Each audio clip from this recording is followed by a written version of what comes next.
వారి సహచరులు ఎంత కష్టపడినా ముఖం పేలుతున్న ఆ పురుగును తొలగించలేకపోయారు. ఇది చూసి అతని సహచరులు సహాయం చేయడానికి ముందుకు పరిగెత్తారు. కానీ వారు ఎంత ప్రయత్నించినా పేలుతున్న ఫేస్ బగ్ను వారు బయటకు తీయలేకపోయారు మరియు అది వారిని మరింత గట్టిగా చిక్కుల్లో పడేసింది. ఇది చూసిన ఆ స్త్రీ తన సహచరుడిని త్వరగా ఆపింది.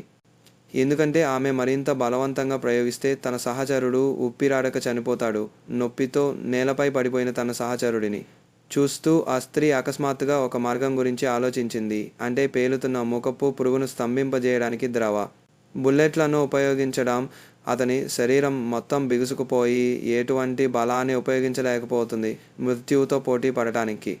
అతని సహచరులు మరేమీ పట్టించుకోలేదు మరియు పేలుతున్న ఫేస్ బగ్స్పై ద్రవ బుల్లెట్లను చల్లారు మరియు అది ఊహించినట్లే జరిగింది. ద్రవ బుల్లెట్ యొక్క ప్రేరణ కింద పేలుతున్న ఫేస్ బగ్ నెమ్మదిగా దాని పట్టును సడలించడం ప్రారంభించింది. ఇది చూసి దాని సహచరులు ముందుకు పరిగెత్తుకుంటూ వెళ్లి పేలుతున్న ఫేస్ బగ్ను పట్టుకున్నారు. అదృష్టవశాత్తు వారు తమ సహచరులను ఎటువంటి ప్రమాదం లేకుండా రక్షించగలిగారు. కానీ ఊహించని విధంగా వారి కదలిక మరింత భయంకరమైన రాక్షసుల సమూహాన్ని భయపెట్టింది. అవన్నీ ఒకేసారి వారి వైపు గర్జించాయి మరియు ఇప్పుడు వారు పెద్ద ఇబ్బందుల్లో పడ్డారు.